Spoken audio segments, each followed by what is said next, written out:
both by calling and conviction. Father Brown knew better than most of us that every man is dignified when he is dead, but even he felt a pang of incongruity when he was knocked up at daybreak and told that Sir Aaron Armstrong had been murdered. There was something absurd and unseemly about secret violence in connection with so entirely entertaining and popular a figure. For Sir Aaron Armstrong was entertaining to the point of being comic, and popular in such a manner as to be almost legendary. It was like hearing that Sonny Jim had hanged himself, or that Mr. Pickwick had died in Hanwell. For though Sir Aaron was a philanthropist, and thus dealt with the darker side of our society, he prided himself on dealing with it in the brightest possible style. His political and social speeches were cataracts of anecdotes and loud laughter. His bodily health was of a bursting sort, his ethics were all optimism, and he dealt with the drink problem, his favorite topic, with that immortal or even monotonous gaiety, which is so often a mark of the prosperous total abstainer. The established story of his conversion was familiar on the more puritanic platforms and pulpits. How he had been, when only a boy, drawn away from Scotch theology to Scotch whiskey, and how he had risen out of both and become, as he modestly put it, what he was. Yet his wide white beard, cherubic face, and sparkling spectacles at the numberless dinners and congresses where they appeared made it hard to believe, somehow, that he had ever been anything so morbid as either a dram drinker or a Calvinist. He was, one felt, the most seriously merry of all the sons of men. He had lived on the rural skirt of Hampstead in a handsome house, high but not broad, a modern and prosaic tower. The narrowest of its narrow sides overhung the steep green bank of a railway and was shaken by passing trains. Sir Aaron Armstrong, as he boisterously explained, had no nerves. But if the train had often given a shock to the house, that morning the tables were turned, and it was the house that gave a shock to the train. The engine slowed down and stopped just beyond that point where an angle of the house impinged upon the sharp slope of turf. The arrest of most mechanical things must be slow, but the living cause of this had been very rapid. A man clad completely in black, even, it was remembered, to the dreadful detail of black gloves, appeared on the ridge above the engine and waved his black hands like some sable windmill. This in itself would hardly have stopped even a lingering train. But there came out of him a cry which was talked of afterwards as something utterly unnatural and new. It was one of those shouts that are horridly distinct, even when we cannot hear what is shouted. The word in this case was murder. But the engine driver swears he would have pulled up just the same if he had heard only the dreadful and definite accent and not the word. The train once arrested, the most superficial stare could take in many features of the tragedy. The man in black on the green bank was Sir Aaron Armstrong's manservant Magnus. The baronet in his optimism had often laughed at the black gloves of this dismal attendant, but no one was likely to laugh at him just now. So soon as an inquirer or two had stepped off the line and across the smoky hedge, they saw, rolled down almost to the bottom of the bank, the body of an old man in a yellow dressing gown with a very vivid scarlet lining. A scrap of rope seemed caught about his leg, entangled presumably in a struggle. There was a smear or so of blood, though very little, but the body was bent or broken into a posture impossible to any living thing. It was Sir Aaron Armstrong. A few more bewildered moments brought out a big, fair-bearded man, whom some travellers could salute as the dead man's secretary, Patrick Royce, once well known in Bohemian society and even famous in the Bohemian arts. In a manner more vague, but even more convincing, he echoed the agony of the servant. By the time the third figure of that household, Alice Armstrong, daughter of the dead man, had come already tottering and waving into the garden, the engine driver had put a stop to his stoppage. The whistle had blown, and the train had panted on to get help from the next station. Father Brown had been thus rapidly summoned at the request of Patrick Royce, the big ex-Bohemian secretary. Royce was an Irishman by birth, and that casual kind of Catholic that never remembers his religion until he is really in a hole. But Royce's request might have been less promptly complied with if one of the official detectives had not been a friend and admirer of the unofficial Flambeau. And it was impossible to be a friend of Flambeau without hearing numberless stories about Father Brown. Hence, while the young detective, whose name was Merton, led the little priest across the fields to the railway. Their talk was more confidential than could be expected between two total strangers. "As far as I can see," said Mr. Merton candidly, "there is no sense to be made of it at all. There is nobody one can suspect. Magnus is a solemn old fool, far too much of a fool to be an assassin.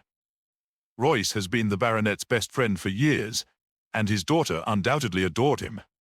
Besides, it's all too absurd. Who would kill such a cheery old chap as Armstrong? Who could dip his hands in the gore of an after-dinner speaker? It would be like killing Father Christmas." "Yes, it was a cheery house," assented Father Brown. "It was a cheery house while he was alive. Do you think it will be cheery now he is dead?" Merton started a little, and regarded his companion with an enlivened eye. "Now he is dead?" he repeated. "Yes," continued the priest stolidly. "He was cheerful. But did he communicate his cheerfulness? Frankly, was anyone else in the house cheerful but he?" A window in Merton's mind let in that strange light of surprise, in which we see for the first time things we have known all along. He had often been to the Armstrongs, on little police jobs of the philanthropist. And now he came to think of it, it was in itself a depressing house. The rooms were very high and very cold, the decoration mean and provincial. The draughty corridors were lit by electricity that was bleaker than moonlight. And though the old man's scarlet face and silver beard had blazed like a bonfire in each room or passage in turn, it did not leave any warmth behind it. Doubtless this spectral discomfort in the place was partly due to the very vitality and exuberance of its owner. He needed no stoves or lamps, he would say, but carried his own warmth with him. But when Merton recalled the other inmates, he was compelled to confess that they also were as shadows of their lord. The moody manservant, with his monstrous black gloves, was almost a nightmare. Royce, the secretary, was solid enough, a big bull of a man, in tweeds, with a short beard. But the straw-colored beard was startlingly salted with grey like the tweeds, and the broad forehead was barred with premature wrinkles. He was good-natured enough also, but it was a sad sort of good nature, almost a heartbroken sort. He had the general air of being some sort of failure in life. As for Armstrong's daughter, it was almost incredible that she was his daughter. She was so pallid in color and sensitive in outline. She was graceful, but there was a quiver in the very shape of her that was like the lines of an aspen. Merton had sometimes wondered if she had learnt to quail at the crash of the passing trains. "You see," said Father Brown, blinking modestly, "I'm not sure that the Armstrong cheerfulness is so very cheerful for other people. You say that nobody could kill such a happy old man, but I'm not sure. Ne nos inducas in tentationem. If ever I murdered somebody," he added quite simply, "I dare say it might be an optimist." "Why?" cried Merton, amused. "Do you think people dislike cheerfulness?" "People like frequent laughter," answered Father Brown. "But I don't think they like a permanent smile. Cheerfulness without humor is a very trying thing."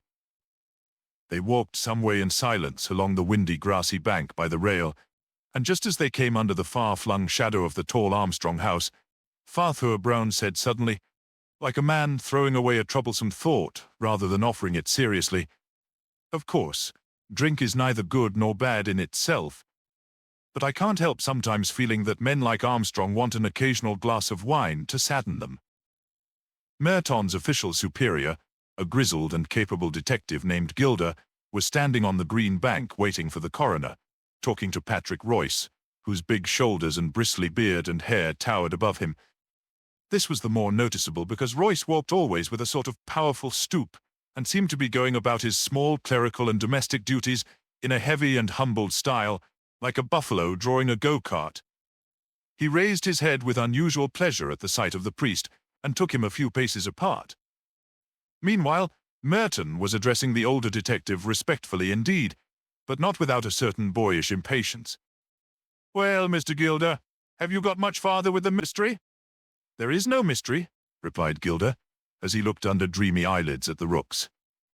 "Well, there is for me at any rate," said Merton, smiling. "It is simple enough, my boy. observed the senior investigator, stroking his grey, pointed beard.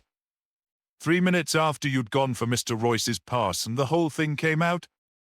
You know that pasty-faced servant in the black gloves who stopped the train? I should know him anywhere. Somehow he rather gave me the creeps. Well, drawled Gilder, when the train had gone on again, that man had gone too. Rather a cool criminal, don't you think, to escape by the very train that went off for the police? You're pretty sure, I suppose, remarked the young man, that he really did kill his master? Yes, my son, I'm pretty sure, replied Gilder dryly, for the trifling reason that he has gone off with £20,000 in papers that were in his master's desk. No, the only thing worth calling a difficulty is how he killed him.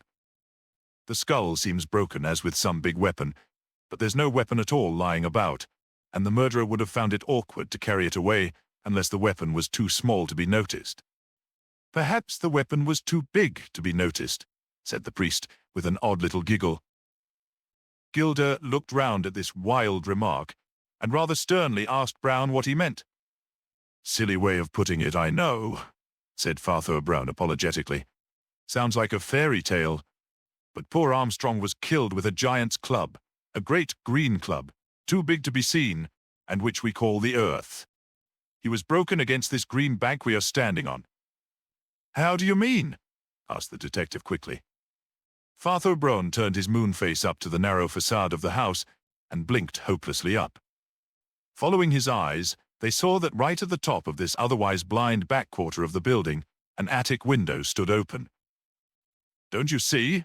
He explained, pointing a little awkwardly like a child. He was thrown down from there? Gilder frowningly scrutinized the window and then said, Well, it is certainly possible, but I don't see why you are so sure about it. Brown opened his grey eyes wide. Why, he said, there's a bit of rope round the dead man's leg. Don't you see that other bit of rope up there, caught at the corner of the window? At that height, the thing looked like the faintest particle of dust or hair, but the shrewd old investigator was satisfied. You're quite right, sir, he said to Father Brown. That is certainly one to you. Almost as he spoke, a special train with one carriage took the curve of the line on their left, and, stopping, disgorged another group of policemen, in whose midst was the hangdog visage of Magnus, the absconded servant. By Jove, they've got him, cried Gilder, and stepped forward with quite a new alertness. Have you got the money? He cried to the first policeman. The man looked him in the face with a rather curious expression and said, No. Then he added, At least not here. Which is the inspector, please? Asked the man called Magnus. When he spoke, everyone instantly understood how this voice had stopped a train. He was a dull-looking man with flat black hair, a colourless face, and a faint suggestion of the East in the level slits in his eyes and mouth. His blood and name, indeed, had remained dubious ever since Sir Aaron had rescued him from a waitership in a London restaurant, and, as some said, from more infamous things.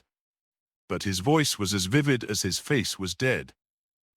Whether through exactitude in a foreign language, or in deference to his master, who had been somewhat deaf, Magnus's tones had a peculiarly ringing and piercing quality, and the whole group quite jumped when he spoke.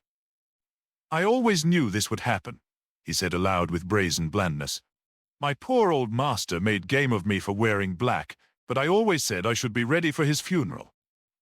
And he made a momentary movement with his two dark-gloved hands. Sergeant, said Inspector Gilder, eyeing the black hands with wrath, aren't you putting the bracelets on this fellow? He looks pretty dangerous. Well, sir, said the sergeant with the same odd look of wonder, I don't know that we can. What do you mean? Asked the other sharply. Haven't you arrested him? A faint scorn widened the slit-like mouth, and the whistle of an approaching train seemed oddly to echo the mockery. We arrested him, replied the sergeant gravely, just as he was coming out of the police station at Highgate, where he had deposited all his master's money in the care of Inspector Robinson. Gilder looked at the manservant in utter amazement. Why on earth did you do that? He asked of Magnus.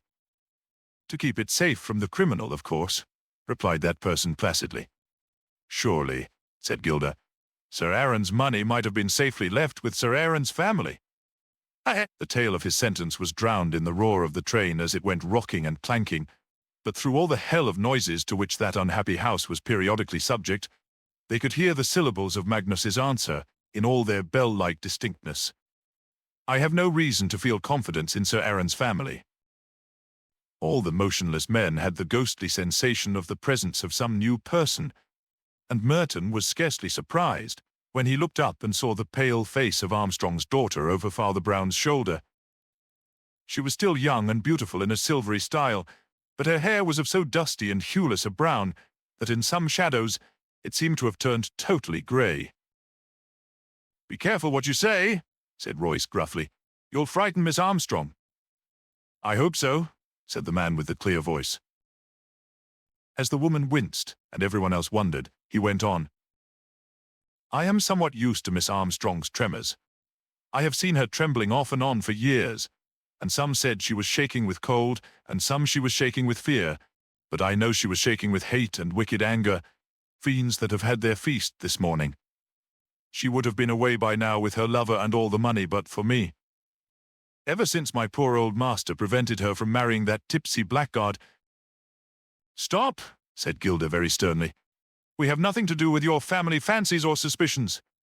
Unless you have some practical evidence, your mere opinions—" "Oh, I'll give you practical evidence," cut in Magnus in his hacking accent. "You'll have to subpoena me, Mr. Inspector, and I shall have to tell the truth. And the truth is this. An instant after the old man was pitched bleeding out of the window, I ran into the attic and found his daughter swooning on the floor with a red dagger still in her hand. Allow me to hand that also to the proper authorities." He took from his tail pocket a long horn-hilted knife with a red smear on it and handed it politely to the sergeant. Then he stood back again, and his slits of eyes almost faded from his face in one fat Chinese sneer. Merton felt an almost bodily sickness at the sight of him, and he muttered to Gilder, "Surely you would take Miss Armstrong's word against his." Father Brown suddenly lifted a face so absurdly fresh that it looked somehow as if he had just washed it. "Yes," he said, radiating innocence. "But is Miss Armstrong's word against his?" The girl uttered a startled, singular little cry. Everyone looked at her. Her figure was rigid, as if paralyzed. Only her face within its frame of faint brown hair was alive with an appalling surprise.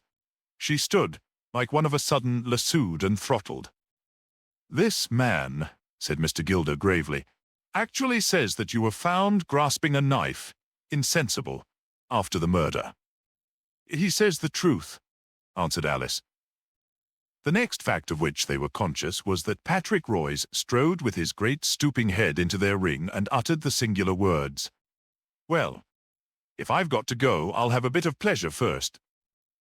His huge shoulder heaved, and he sent an iron fist smash into Magnus's bland Mongolian visage, laying him on the lawn as flat as a starfish. 2 or 3 of the police instantly put their hands on Royce, but to the rest it seemed as if all reason had broken up, and the universe were turning into a brainless harlequinade. "None of that, Mr. Royce," Gilder had called out authoritatively. "I shall arrest you for assault." "No, you won't," answered the secretary in a voice like an iron gong. "You will arrest me for murder." Gilder threw an alarmed glance at the man knocked down, but since that outraged person was already sitting up and wiping a little blood off a substantially uninjured face, he only said shortly, "What do you mean?" "It is quite true, as this fellow says," explained Royce, "that Miss Armstrong fainted with a knife in her hand, but she had not snatched the knife to attack her father, but to defend him." "To defend him?" repeated Gilder gravely. "Against whom?" "Against me," answered the secretary. Alice looked at him with a complex and baffling face. Then she said in a low voice, "After it all, I am still glad you are brave." "Come upstairs," said Patrick Royce heavily, "and I will show you the whole cursed thing." The attic, which was the secretary's private place, and rather a small cell for so large a hermit, had indeed all the vestiges of a violent drama. Near the center of the floor lay a large revolver as if flung away. Nearer to the left was rolled a whiskey bottle, open but not quite empty. The cloth of the little table lay dragged and trampled, and a length of cord, like that found on the corpse, was cast wildly across the window-sill. 2 vases were smashed on the mantelpiece and 1 on the carpet. "I was drunk," said Royce, and this simplicity in the prematurely battered man somehow had the pathos of the first sin of a baby. "You all know about me," he continued huskily. "Everybody knows how my story began, and it may as well end like that too. I was called a clever man once, and might have been a happy one. Armstrong saved the remains of a brain and body from the taverns, and was always kind to me in his own way, poor fellow.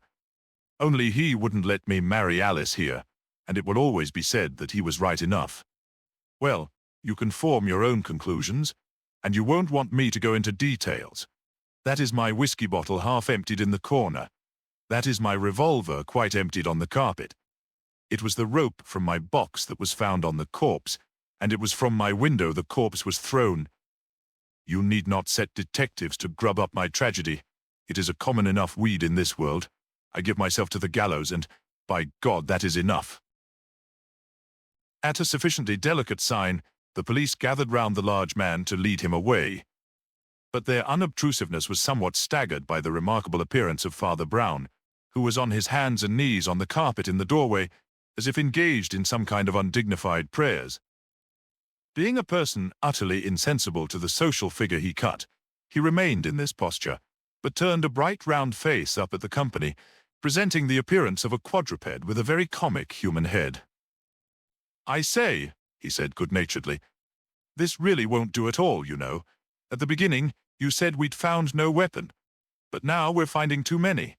There's the knife to stab, and the rope to strangle, and the pistol to shoot, and after all, he broke his neck by falling out of a window. It won't do. It's not economical."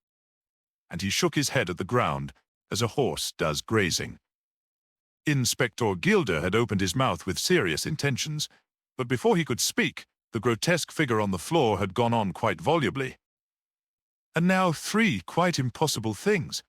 First, these holes in the carpet, where the 6 bullets have gone in. Why on earth should anybody fire at the carpet? A drunken man lets fly at his enemy's head, the thing that's grinning at him. He doesn't pick a quarrel with his feet, or lay siege to his slippers.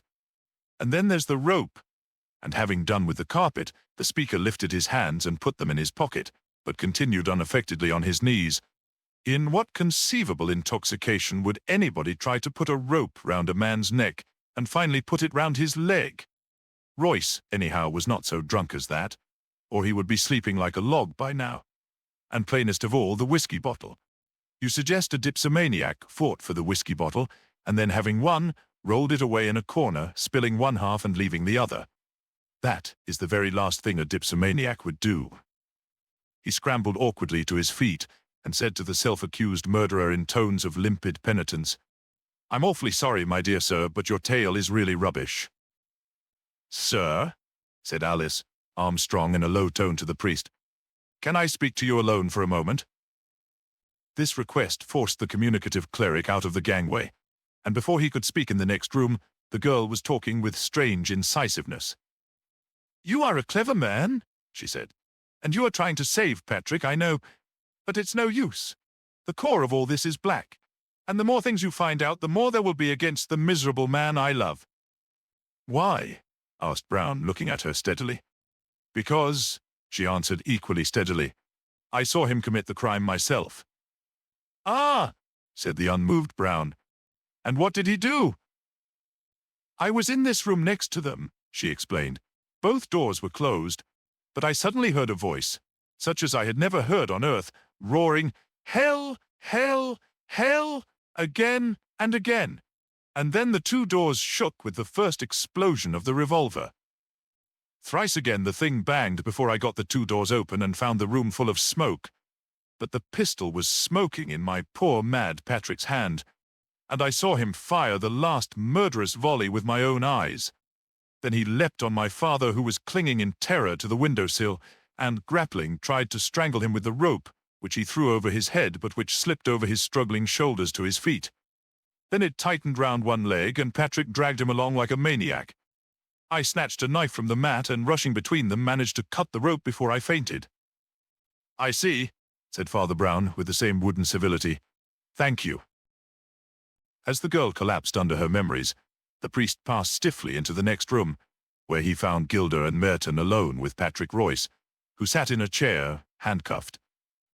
There, he said to the inspector submissively, "Might I say a word to the prisoner in your presence? And might he take off those funny cuffs for a minute?" "He is a very powerful man," said Merton in an undertone. "Why do you want them taken off?" "Why, I thought," replied the priest humbly, "that perhaps I might have the very great honor of shaking hands with him." Both detectives stared, and Father Brown added, "Won't you tell them about it, sir?" The man on the chair shook his tousled head, and the priest turned impatiently. "Then I will," he said. "Private lives are more important than public reputations. I am going to save the living and let the dead bury their dead." He went to the fatal window and blinked out of it as he went on talking. "I told you that in this case there were too many weapons and only one death. I tell you now that they were not weapons and were not used to cause death. All those grisly tools, the noose, the bloody knife, the exploding pistol, were instruments of a curious mercy. They were not used to kill Sir Aaron, but to save him." "To save him," repeated Gilder. "And from what?" "From himself," said Father Brown. "He was a suicidal maniac." "What?" cried Merton in an incredulous tone. "And the religion of cheerfulness?" "It is a cruel religion," said the priest, looking out of the window. "Why couldn't they let him weep a little, like his fathers before him?" His plans stiffened, his views grew cold. Behind that merry mask was the empty mind of the atheist. At last, to keep up his hilarious public level, he fell back on that dram drinking he had abandoned long ago. But there is this horror about alcoholism in a sincere teetotaler, that he pictures and expects that psychological inferno from which he has warned others. It leapt upon poor Armstrong prematurely, and by this morning he was in such a case that he sat here and cried he was in hell, in so crazy a voice that his daughter did not know it. He was mad for death, and with the monkey tricks of the mad, he had scattered round him death in many shapes, a running noose, and his friend's revolver, and a knife. Royce entered accidentally, and acted in a flash. He flung the knife on the mat behind him, snatched up the revolver, and having no time to unload it, emptied it, shot after shot, all over the floor. The suicide saw a fourth shape of death, and made a dash for the window. The rescuer did the only thing he could, ran after him with the rope and tried to tie him hand and foot. Then it was that the unlucky girl ran in, and misunderstanding the struggle, strove to slash her father free. At first she only slashed poor Royce's knuckles, from which has come all the little blood in this affair. But of course you notice that he left blood, but no wound on that servant's face. Only before the poor woman swooned, she did hack her father loose, so that he went crashing through that window into eternity. There was a long stillness, slowly broken by the metallic noises of Gilder unlocking the handcuffs of Patrick Royce, to whom he said, "I think I should have told the truth, sir. You and the young lady are worth more than Armstrong's obituary notices." "Confound Armstrong's notices," cried Royce rudely. "Don't you see it was because she mustn't know?" "Mustn't know what?" asked Merton. "Why, that she killed her father, you fool," roared the other. "He'd have been alive now, but for her. It might craze her to know that." "No, I don't think it would," remarked Father Brown, as he picked up his hat. "I rather think I should tell her. Even the most murderous blunders don't poison life like sins. Anyhow, I think you may both be the happier now. I've got to go back to the deaf school." As he went out onto the gusty grass, an acquaintance from Highgate stopped him and said, "The coroner has arrived. The inquiry is just going to begin." "I've got to get back to the deaf school," said Father Brown. "I'm sorry I can't stop for the inquiry."